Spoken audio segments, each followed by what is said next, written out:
College বিশ্ববিদ্যালয় সব পড়াশুনো চালাই আমরা। মাইনরিটি ছেলেদের, সংখ্যালঘুদের ঐক্যশ্রী স্কিম 3 কোটি ছেলে মেয়েদের, মনে রাখবেন আমরা সংখ্যালঘু স্কলারশিপ দিই।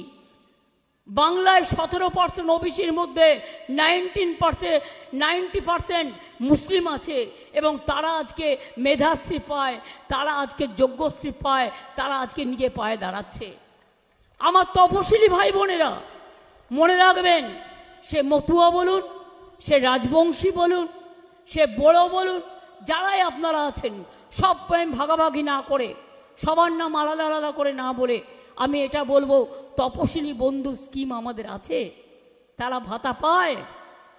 কাস্ট সার্টিফিকেট আমরা দিয়ে দিই, প্রায় 1,51,00,000 কাস্ট সার্টিফিকেট শুধু আমার সময় আমি দিয়েছি তপশিলিদের। মনে রাখবেন, তপশিলি বন্ধু যেমন স্কিম আছে আমার, জয় জোহার আদিবাসীদের জন্য স্কিম আছে, সংখ্যালঘুদের জন্য স্কিম আছে, মুয়াজ্জিম ইমাম থেকে শুরু করে, লোকপ্রসার শিল্পী থেকে শুরু করে, পুরোহিতরা থেকে শুরু করে কেউ কিন্তু বঞ্চিত নয়, সবাইকেই আমরা। আর স্টুডেন্টরা পড়াশুনো করে বিনা পয়সায়, আর তারপরে যদি তারা মনে করে তারা ভালো পড়াশুনো করবে, বাইরে যাবে, তার জন্য 10 লাখ টাকার ক্রেডিট কার্ড করে দেওয়া হয়েছে। সব ছাত্রছাত্রীকে আমরা ক্লাস 9-এ উঠলে বিনা পয়সায় সাইকেল দিই, আর যখন 12 ক্লাসে ওঠে বিনা পয়সায় স্মার্টফোন দিই সব ছাত্রছাত্রীদের। তার কারণ ওরা আমাদের গর্ব, ওরা নিজেরা নিজে পায়ে দাঁড়াক, এটা আমরা চাই। আপনারা চান না নিজে পায়ে দাঁড়াতে? আমি কথা দিয়ে যাচ্ছি, রাধেশ্যামবাবুকে আপনারা জেতান, আরও 3টে প্রার্থীকে জেতান। আগামী আসামে বিধানসভা নির্বাচনে তৃণমূল কংগ্রেস সব সিটের লড়াই করবে, আর আপনাদের সাপোর্ট থাকলে আমরা জিতব, এটা আমি বিশ্বাস করি। আর আমরা জিতলে এনআরসি হবে না, তুলে দেবো। কে হবে না, তুলে দেবো। ইউনিফর্ম সিভিল কোড হবে না, তুলে দেবো। এবং মনে রাখবেন, আজও যারা ডি লিস্টে পড়ে আছেন, যাদের ভবিষ্যৎ জানেন না, তাদের ভবিষ্যৎ করে দেবো, এ কথা আজ বড় গলায় বলে গেলাম। আমি ওখানে আন্দোলন করছিলাম, আমার বিরুদ্ধে আসাম গভর্নমেন্ট তখন, যিনি মুখ্যমন্ত্রী ছিলেন, আমার বিরুদ্ধে আসামে এফআইআর করলো। আমার কি দোষ ছিল? আমি বাংলায় আন্দোলন করছিলাম আপনাদের নিয়ে, করছি আন্দোলন বাংলায়, আর এফআইআর করছে বিজেপি আসামে। আমি কিন্তু ভুলিনি, আমার বিরুদ্ধে 6-7টা কেস করেছিল ওরা। কি করবে? আমায় গলা কাটবে, জেলে ভরবে। আর কজনকে জেলে ভরবে, আর কজনের গলা কাটবে, আর কতজনকে ডিটেনশন ক্যাম্পে রাখবে? তোমরা তো ভারতবর্ষটাকে জেলখানা বানিয়ে দিয়েছো, ডিটেনশন ক্যাম্প বানিয়ে দিয়েছো।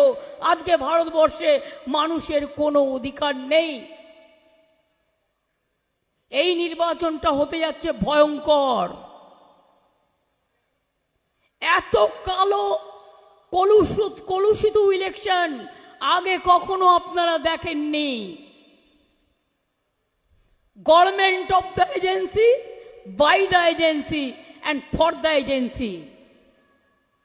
গভর্নমেন্ট মিডিয়াকে যা বলছে মিডিয়া তাই করছে। সব মিডিয়ায় দেখবেন বাবুদের বড় বড় ছবি আর বড় বড় বিজ্ঞাপন, কোনোদিন লোকের খোঁজ নিতে আসে না। আজকে বলো, বেকারদের চাকরি দিয়েছো? 2 কোটি বেকারদের চাকরি দিয়ে বলেছিলে, আজকে 10 লক্ষ পদ পড়ে আছে সেন্ট্রাল গভর্নমেন্টে, সেটা পর্যন্ত দাওনি। আগের বার ইলেকশনের আগে কি বলেছিলে? 15 লক্ষ টাকা করে লোকের বাড়ি বাড়ি পৌঁছে দেবে। কি 1 লক্ষ টাকা পেয়েছেন কেউ? যদি পেয়ে থাকেন বলবেন হ্যাঁ, যদি না পেয়ে থাকেন জোরসে বলবেন না। 10 লক্ষ টাকা কেউ পেয়েছেন? আচ্ছা ছাড়ুন, 50,000 টাকা পেয়েছেন তো আপনাদের অ্যাকাউন্টে যখন টাকা নাই, বিজেপির বাক্সে ভোট নাই, এটা মাথায় রাখবেন।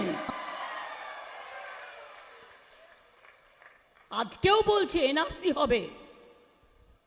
আমি আপনাদের বোঝাচ্ছি এটা কি। একটা ধরুন মাছ, আজকে নবরাত্রি, যারা নবরাত্রি করছে আমার অনেক অভিনন্দন।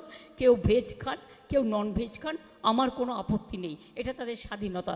কে কি খাবেন, কে কি পরবেন, সেটা মাথায় রাখবেন। এদের কোনো ক্ষমা নেই, আমি তো ক্ষমা করবই না।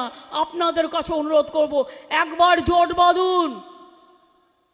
জোট মানে তৃণমূল কংগ্রেস। আমরা ইন্ডিয়াকে পথ দেখাবো। আমরা বাংলায় একা লড়ছি বিজেপির বিরুদ্ধে। কংগ্রেসও নেই, সিপিএমও নেই, ওরা বিজেপিকে সাপোর্ট করে ওখানে। কিন্তু অল ইন্ডিয়ায় আমরা ইন্ডিয়া জোটকে নেতৃত্ব দেবো, এটুকু আপনাদের আমি বলে রাখলাম। যদি আপনাদের সমর্থন থাকে আর আপনাদের কাজগুলো আমরা চেষ্টা করব করে দেবার। পরিষ্কার বলছি, এবার মত বদলাবেন? সাহস আছে? আমরা যদি লড়তে পারি, আপনাদের নেই কেন? বাংলা থেকে শিলচর কতটা দূর? বাংলা থেকে গৌহাটি কত দূর? এ তো আমার শিলিগুড়ির বর্ডার, এ তো আমার কলকাতার বর্ডার। বাংলায় এখানে বড়দের একটা গন্ডগোল হয়েছিল আসামে, আলিপুরদুয়ারে আমরা নিয়ে